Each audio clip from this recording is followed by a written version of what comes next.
To reply now with firewall technology. Good morning. You're watching Chartbusters on CNBC TV 18. It's a 100-point bump up on the Nifty, and that's primarily on account of vaccine liberalisation that was announced late last evening, and as a result of which there is some optimism. However, there is a bit of fear as well with regards to the availability and the long-drawn process that it would be, and more importantly, the near-term concerns, which is rising COVID cases. As a result of which, well, the markets sold off a tad bit from the highs. The bottom definitely is supported. I'm Mangala Malu. With me is Reema Tendulkar. Good morning, Reema. Hi Mangalam, good morning, but hope is in the air and it's a leg up for so many of these reopening themes. So take a look at Indian Hotels or Lemon Tree. These stocks started underperforming since the onset of this ferocious second wave that we're in. So Indian Hotels was down 20% in the last 45 days or 2 months or so, but today it's up a fair bit. Pharmaceutical stocks continue to gain ground. So Panacea, Wockhardt are all up and away.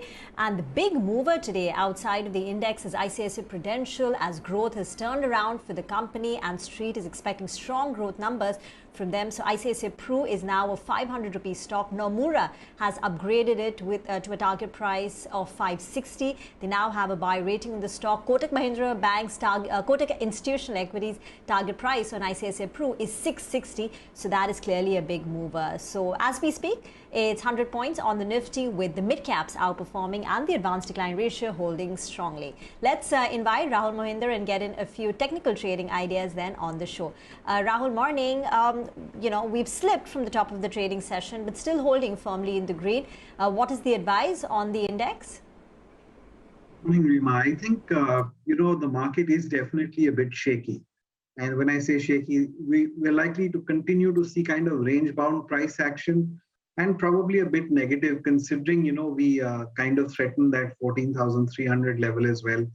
So I think at higher levels, closer to about 14,550 to 14,600, there is a big barrier. And technically, unless we really, go past that convincingly, there is no sense in kind of concluding that we'll get into a sharp rally on the upside. So at this point, I think play the range out. My hunch is we're going to be between 14,600 and a lower target for me would be 14,100.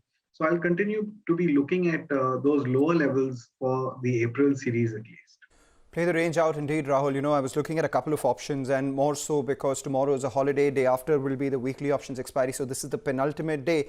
I was looking at the 14,500 call. That's been extremely active, not just yesterday, but today as well. This morning, nearly 14 lakh shares added for a premium of 72 rupees. And the 14,500 put too has been extremely active. Add the premia on both of them, you get about 200 rupees. That's telling you the range that the street is working with is definitely 14,300 to around 14,700, similar to what Rahul said. But individual stocks, a lot of them are, surging and buzzing as we speak.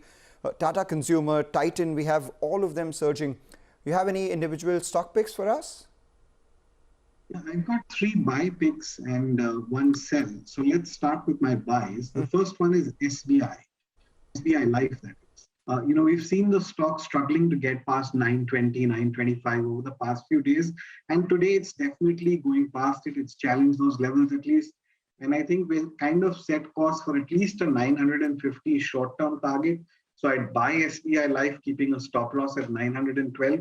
What is noteworthy is today, even though we're not even halfway into trade, we've clocked almost 13 lakh shares in terms of trading volumes. So I think that's another kind of feather in the cap in terms of reading this as a bit of a breakout. Again, I may be early on it, but from a short-term as well as medium-term outlook, I do like SBI Life. Let's come to Jindal Steel. It's good to see a stock at new highs, and this is one of them. 440 is a short-term trader's target. 417 would be the stop loss I'd buy Jindal Steel and Power with. The final buy call would be on Jubilant Food. 2,600 has been a very good long-term base for the stock. If you look at the last 1 month of price action, it's really rested at those levels and moved up. So I like the base building it's done from a medium to long-term outlook. And considering the stock has corrected for a month, month and a half, this is a good point to enter it, whether you're short-term trading or even trying to invest into it. So with a stop loss of 2,750, a near-term target of about 3,070, I'd buy into Jubilant Food. Coming to the sell, the one bank stock which is fluttering a bit right now is Kotak Bank, but I think there's severe resistance at 1750 to 1760. So keep a stop loss, on a closing basis past 1753 and look at targets of about 1660. What we must recall is yesterday the stock actually breached a 6-month low. That 1700 mark was challenged. So it gives a bit of a hint that the stock is amongst weaker hands, and therefore that 1660 target on it. Rahul, thanks a lot for that.